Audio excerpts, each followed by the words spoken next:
sucker storm. I followed it. But then I said, I'm going to let them just get this. But if you get people would do a good job. They did a horrible job under the auspices of these two people. I got to say these two people, but, and you know, right now That right there was less than 5 minutes into his speech in North Carolina. People were leaving.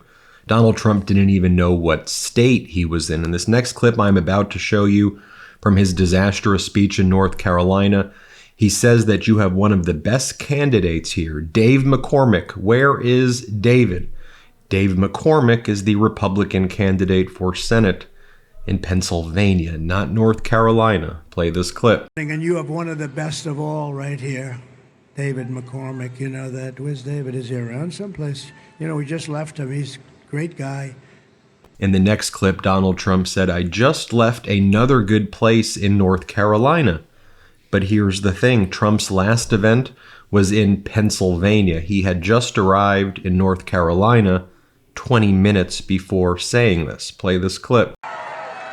You know, I just left another good place in North Carolina. I had some of the best quips today. So how does Donald Trump spend the rest of his time during this speech? Well, he attacks the Republican Senate leader, Mitch McConnell. Watch this. They got trillions and trillions of dollars. Hopefully we get rid of Mitch McConnell pretty soon because he helped them. That guy. Can you believe he endorsed me? Can you? Boy, that must have been a painful day in his life. Every time I think of it, he didn't have to do that. He provided the necessary votes. What a disgrace. Yeah, great job, Mitch, for enabling that. Donald Trump's closing message is to attack you. Next up, Donald Trump can't find the word goal line. You mean goal line. That's what you're trying to say. Here, play this clip. Records, but we have to go out like we're on the 4-yard line, not the 5-yard line, slightly better. All we have to do is carry that ball over that thing. We get into that end zone, it's over. Then Donald Trump brags about filing a lawsuit against 60 Minutes and CBS because he was too afraid to do an interview with them the way Vice President Kamala Harris did an interview, and the audience really doesn't care. Here, play this clip. But they'll figure a way, I guess. But we did. We brought a suit on Friday against them for a lot of money. That's so terrible. Then Donald Trump praises Venezuela from 18 years ago. It was what, being led by Hugo Chavez? That's what you're praising Venezuelan? Anyway, play the clip. Long ago, Venezuela went bad. You know, Venezuela 18 years ago was a thriving country. They had elections, they had everything. And then one day it went bad. And the same thing happened there as happened here. Same kind of scum that we have to deal with all the time. Guys like Adam Shifty Schiff, can you believe it? Fake investigations all the time. The use of the FBI and the DOJ to go after their political opponent who's kicking their ass. Isn't that great? Then Donald Trump says that if you don't vote for him, you need to have your head examined. Strong closing message, Donald, sir. That's a great closing message, sir. Ridiculous. Play this clip. The worst administration in the history of our country. And if we let this slip away, we should have our heads examined. I mean, And then as Aaron Rupert says, everybody behind Trump is like wondering, what the heck is going on here? Here, watch this. The president has the right to impose the tariffs on these countries that have been hurting us. They've really been hurting us. It's so ridiculous.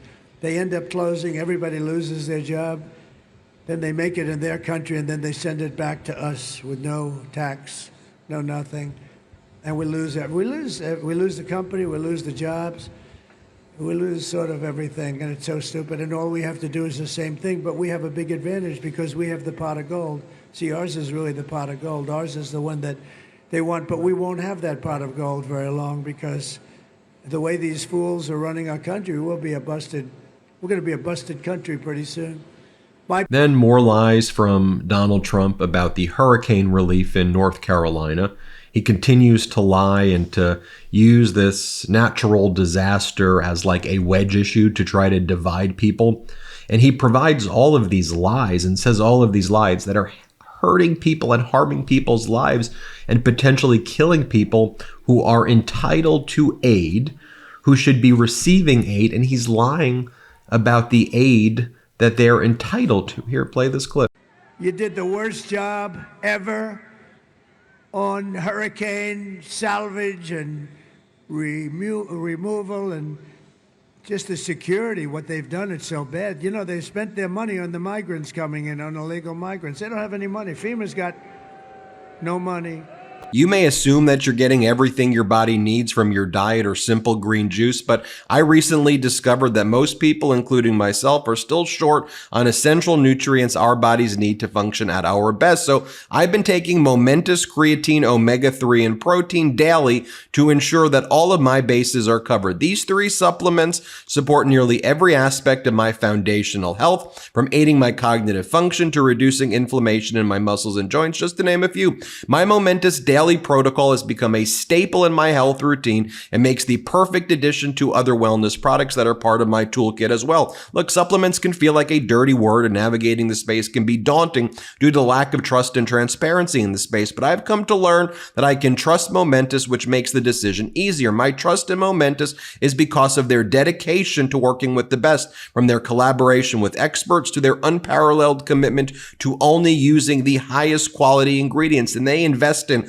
third-party testing, holding their products to the same types of standards set by the most demanding organizations in the world, like the NFL and the NBA. They call it the Momentous standard, which is really the industry's leading standard in quality. Look, there's a reason why the world's best athletes and experts use and help develop Momentous products. So if you're like me and you want to take supplements that are made by and used by the best in the world, go to livemomentous.com/MeidasTouch and use the code MeidasTouch to get up to 20% off your first order. That's livemomentous.com/MeidasTouch and use the code MeidasTouch. Now, before Donald Trump spoke, you had his lawyer, Alina Habba, who said that she's proud to represent garbage. Okay, Alina, play the clip.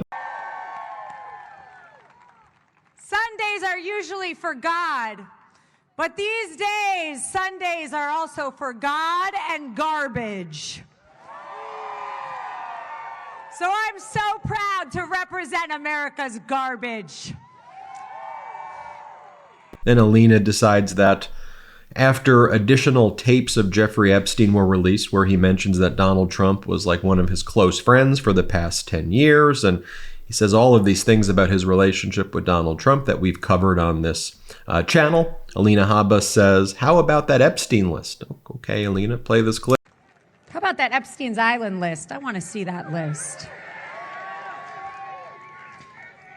All right, but enough of that circus, enough of that chaos, right? Let's move forward. So here we have Governor Walz saying Donald Trump can't even open a garbage truck door. Play this clip.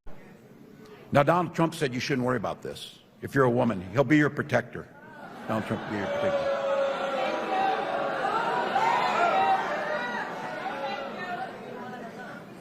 He can't even open the door to a garbage truck, let alone. And here, Governor Walz talks about, can we just win this so we never have to talk about this guy ever again? We don't want to talk about Trump. I agree.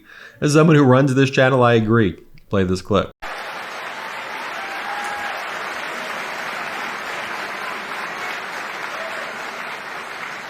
Look, I know people are stressed. There's a few good things in this, too. Just think about this. After about 48 hours, we win this thing. We have President Harris.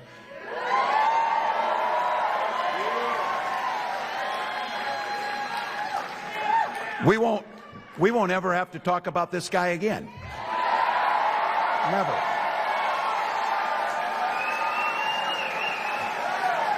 So if you're on the polar coaster, oh, we're winning, oh, we're losing, oh, we're winning, get off the polar coaster. Get off the polar coaster and do something proactive on this. If you want to get rid of the anxiety, go vote. Go vote. Here's a great one from former President Barack Obama during his speech. And what I love about him referencing here, I'm not sure if you caught it, in Donald Trump's speech in Milwaukee, Donald Trump said that he was surprised that the best player on Milwaukee Bucks was Greek. He goes, how could you be Greek? Because Donald Trump was implying that Greek people can't be black. And that's part of Donald Trump's racism.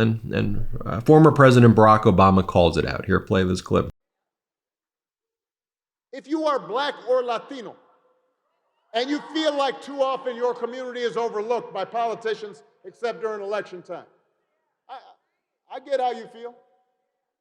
But why would you think the answer is to vote for someone who has a long history of demeaning and disregarding your communities, whose family business was sued for not renting to folks that look like you, who cannot apparently understand how an NBA superstar could be both Greek and black, who suggests any Mexican crossing the border is a criminal and a rapist, who spreads ridiculous fantasies that Haitians are eating people's pets, who just this past week arranged for one of his supporters to tell jokes about black people eating watermelon and Puerto Rico being an island of garbage, right there on stage at Madison Square Garden. Do you think that's somebody who's going to look out for you? You know, as lots of political analysts who have been doing this for a long time are saying, like, if you look at the early vote in Columbus, Ohio, shout out to all my Ohio friends right now. What's up, Ohio? We see you. Ohio is out loud and ready to go.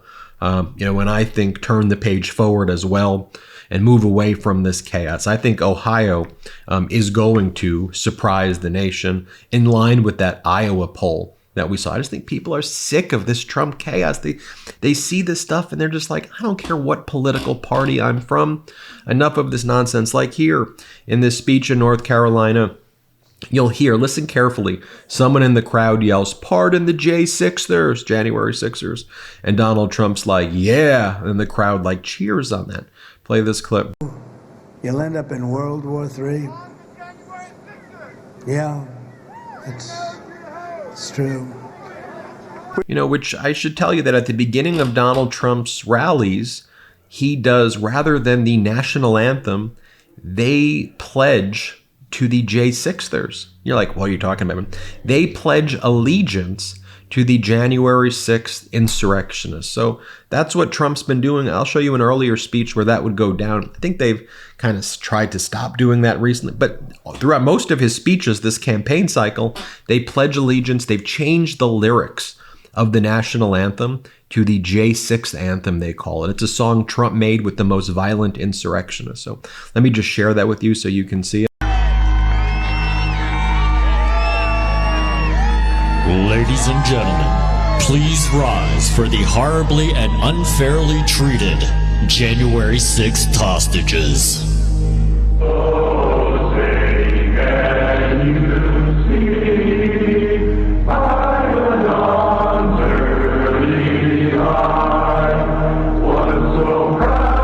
I just wanted to provide you with that data. Thank you for watching. Hit subscribe. Let's get to 4 million subscribers. Love this video? Make sure you stay up to date on the latest breaking news and all things Midas by signing up to the MeidasTouch newsletter at MeidasTouch.com/newsletter.